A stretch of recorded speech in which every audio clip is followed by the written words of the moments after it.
Yo, I think utakuwa unamfahamu vizuri ndugu yetu hapa, namzungumzia DJ Choka. Huyu bana ni moja kati ya legends ambao walishawahi kufanya vizuri kinoma noma kwenye muziki wa Bongo Flava. Ni moja kati ya wachonga kwenye upande wa burudani, kwenye upande wa DJs na vitu kama hizo. Kama unavyoonaga hivi the way ambavyo anafanya DJ Khalid, anaita baadhi ya wasanii na kuweza kufanya nao ngoma, basi DJ Choka ndiye miongoni wa watu ambao walianza hii safari ya muziki, na yeye alikuwa design fulani anatafuta wasanii alafu ngoma anakuwa anasimamia yeye kama DJ. Umeelewa vizuri? Sasa by the way, Choka ni mtu ambaye anafahamika kinoma noma kwenye industry ya muziki wa Bongo Flava. Sasa hivi DJ Choka ni kwamba anasumbuliwa na ugonjwa bana, ambapo inahitajika kila baada ya muda ahudhurie hospitali ya taifa pale Muhimbili kwa ajili ya kuweza kufanyiwa dialysis. So kama jinsi ambavyo unafahamu, hii huduma by the way ni very expensive kwa namna moja ama nyingine. Kwa sisi ambao familia zetu ni za kawaida, hatuna kipato kizuri,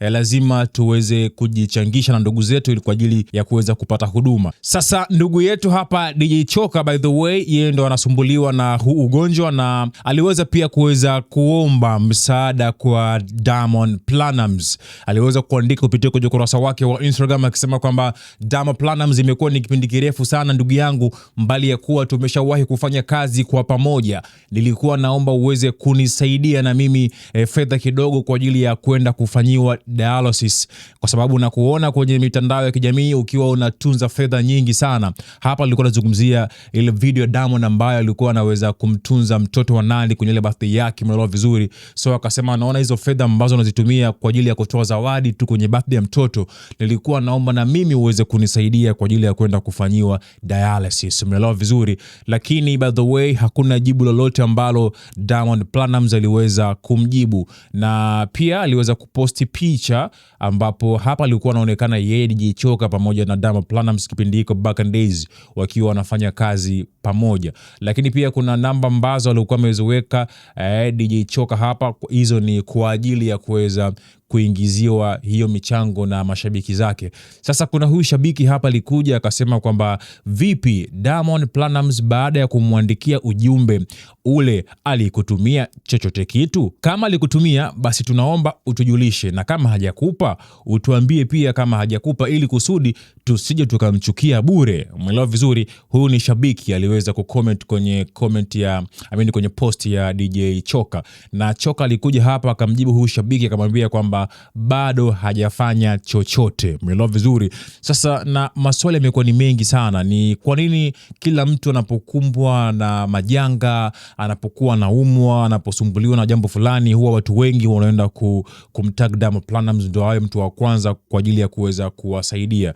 kwa sababu yani inachukuliwa kwamba Diamond yeye ndo mlezi wa kila mtu, na bari enough ni kwamba watu wengi wanaingia mpaka kwenye upande wa comment section na kuweza kumzungumzia pia Simba la Masimba vibaya, which is ni kwamba jukumu la kuweza kumsaidia mtu ni uamuzi wa mtu yeye mwenyewe. Haijalishi mlikuwa mna uhusiano gani huko nyuma, lakini as long as kwamba wewe ni unaumwa, una ndugu zako, una familia yako, wana uwezo kukusaidia, hawana. Lakini jukumu la Simba kama la Masimba Dangote, Diamond Platnumz kuweza kumsaidia DJ Choka ni uamuzi wake yeye mwenyewe, aamue kumsaidia ama asimsaidie kutokana na mahusiano ambayo walikuwa nayo huko nyuma. Sasa mimi uweze tu kusema kuambia watu wasijaribu kuweza kumzungumzia Diamond vibaya, kwa sababu nimeona pia baadhi ya comments watu wakaweza kusema kwamba Diamond ana roho mbaya, Diamond mbona huwa amsaidii, anapoteza hela nyingi kwenye kutunza kwenye vitu vya hanasa, lakini kwenye issue za umuhimu kama hizi unashindwa kuweza kujitoa. May think ifike time wa Bongo tuweze kurelease tempa zetu, kwa sababu huwezi kumpangia mtu matumizi na fedha zake. So hebu niambie mtazamo wako ni upi juu hii post ambayo tumekuweka.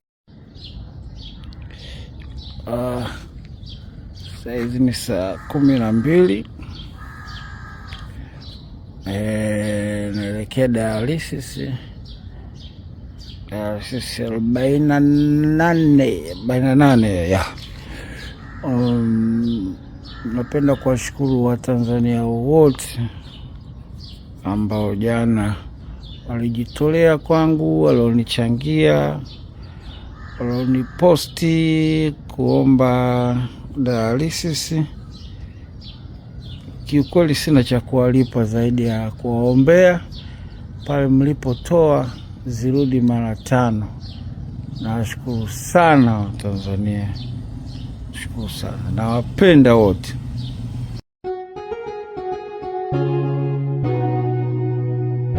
Sako Media tunaangazia maisha, tunaandika kesho.